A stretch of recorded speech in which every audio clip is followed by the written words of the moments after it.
আজ পর্যন্ত এটা আমার ফার্স্ট অ্যাওয়ার্ড। তো যখন পুরস্কার নিয়েছিলাম একটু প্যান্টিং করছিলাম। ভালোই লাগছে, প্রথমবার ভালো ভালো ছবি পড়েছে। প্রাইজ তো সবসময়ের জন্যই খুব আনন্দ দেয়। ফটোগ্রাফিতে প্রাইজ পাওয়া একটা সুন্দর ব্যাপার। দেখো, অনুভূতি তো এইভাবে তো বলা যায় না। একটা জিনিস বলতে পারি, দিব্যেন্দুবাবুর মতো একজন আন্তর্জাতিক খ্যাতিসম্পন্ন মানুষ আমাদের ফটোগ্রাফিক এক্সিবিশনে এসছেন, এটা নতুন ব্যাপার নয়। কিন্তু ওনার এই হাসি মুখে এসে বসা, এবং আগেও ফটোগ্রাফিক এক্সিবিশনে দিব্যেন্দুবাবু এসছেন আমার নিজেরই ব্যক্তিগত ইয়েতে। এবার তো আইকনিক একটা ফটোগ্রাফি এক্সিবিশন করছে, যেটা অত্যন্ত অন্য ধরনের। কালকের সারা যেটা পাওয়া গেছে, যে ফটোগ্রাফিক এক্সিবিশনের মধ্যে যে একটা কোথায় একটু আর্ট ফিল্ম গোছের যে একটা ভাব থাকে, কোথায় যেন একটা সেটা ছিল না। গান, আড্ডা এবং সবার সঙ্গে আলাপ আলোচনা এবং ছবির একটা ভ্যারাইটি যে আমরা দেখেছি, সারা ভারতবর্ষ বা ভারতবর্ষের বাইরে থেকেও ছবি এসছে।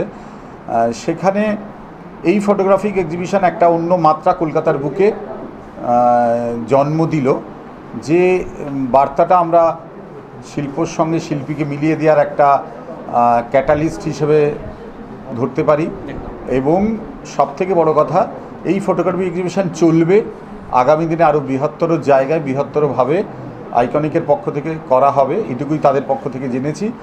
অত্যন্ত ধন্যবাদ আইকনিককে যে এরকম একটা এক্সিবিশন কলকাতার বুকে, গ্যালারি গোল্ড সাউথ কলকাতার একটা রিনাউন্ড আর্ট গ্যালারি বা আর্টের একটা পীঠস্থান, সেখানে হচ্ছে।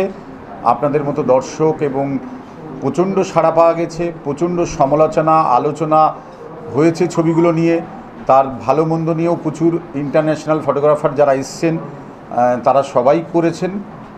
আমাদের সার্থকতা, আমরা এর সঙ্গে যুক্ত হতে পেরেছি, আমাদের ভালো লাগাটা আমরা শেয়ার করতে চাই আপনাদের সঙ্গে, দর্শকদের সবার সঙ্গে। এর থেকে বড় কথা, আগামী দিনের আরও অনেক পরিকল্পনা রয়েছে, যেটা আইকনিকের পক্ষ থেকে ডিরেক্টর ম্যাম বলবেন। আমার তো প্রচণ্ড আনন্দ হচ্ছে, এটুকুই বলতে পারি। প্রথমে বলি যে আইকনিক ইভেন্ট প্ল্যানার যারা আছেন ওনাদেরকে আন্তরিকভাবে অভিনন্দন জানাবো যে এরকম একটা উদ্যোগ ওনারা নিয়েছে। এবং আমি এসেছি, আমি আগেও এসেছি, যে কোনো অনুষ্ঠানে আমি আসি।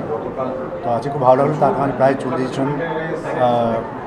জনের আর্টিস্ট মানে ফটোগ্রাফার, ওনাদের বিভিন্ন রকম ছবি ওনারা এখানে এক্সিবিশনে হয়েছে। তার মধ্যে 4টে ক্যাটাগরিতে ওটা ভাগ করা হয়েছে, করে সেখান থেকে ফার্স্ট, সেকেন্ড, থার্ড করে প্রাইজ দেওয়া হয়েছে। কিন্তু আমার কাছে মনে হয় প্রাইজ পাওয়াটা বড় ব্যাপার না। যাদের প্রত্যেকের ছবি হচ্ছে ইউনিক, প্রত্যেকেই নিজের যে মানে প্যাশন, অধ্যবসায় এবং আমাদের যে সৃষ্টি, সেটা মাধ্যমে তুলে ধরেছে, সেটাই আমাদের সকলের কাছে পাওয়া। এবং আমার কাছে পাশে বছর সম্ভব উনি একজন বিচারক, এবং আমি জিজ্ঞেস করছিলাম যে ওনার কাজটা কতটা কঠিন ছিল। তো ঠিক বলছিলেন যে অসম্ভব কঠিন, ডেফিনেটলি অসম্ভব কঠিন। কারণ আমার মনে হয় প্রত্যেকটা ছবি মানে প্রাইজ পাওয়ার মতো ছবি। এখান থেকে কোনোভাবেই 19-20 ফারাক। তো তার মধ্যে উনি চুজ করেছেন, ওদের আরও বিচারক মণ্ডলীরা আছেন এখানে, যারাই প্রাইজ পেয়েছেন আজকে, ফটোগ্রাফার যারা প্রাইজ পেন তাদেরকে আন্তরিকভাবে অভিনন্দন। কিন্তু সবাইকে আমার অভিনন্দন। আমি আশা করব যে আইকনিক এই সংস্থা আরও অনেক বড় মাপের অনেক কিছু বাংলার জন্য নিয়ে আসবে। এখানে ইয়াং জেনারেশনের কাছে আমার একটাই আবেদন যে আপনারা আসুন, দেখুন, পার্টিসিপেট করুন। তো আমার এটা তাদের জন্য একটা বিশাল সব থেকে বড় সমস্যা হচ্ছে বেশিরভাগই বা রাদার 95%ই ভালো ছবি। যদি 95%ই ভালো ছবি হয়, সেখান থেকে ওই একটা, দুটো বা তিনটে ছবি বার করা কিন্তু খুব ডিফিকাল্ট।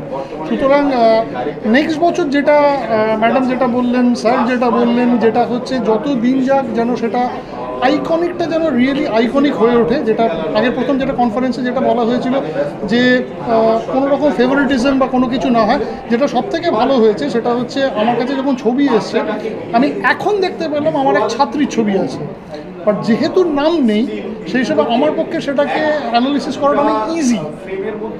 সুতরাং এই প্রসেসে এগিয়ে যাক, আরও ভালো লোক মানে ভালো কাজ আসুক, ভালো প্রাইজ পাক, এটাই।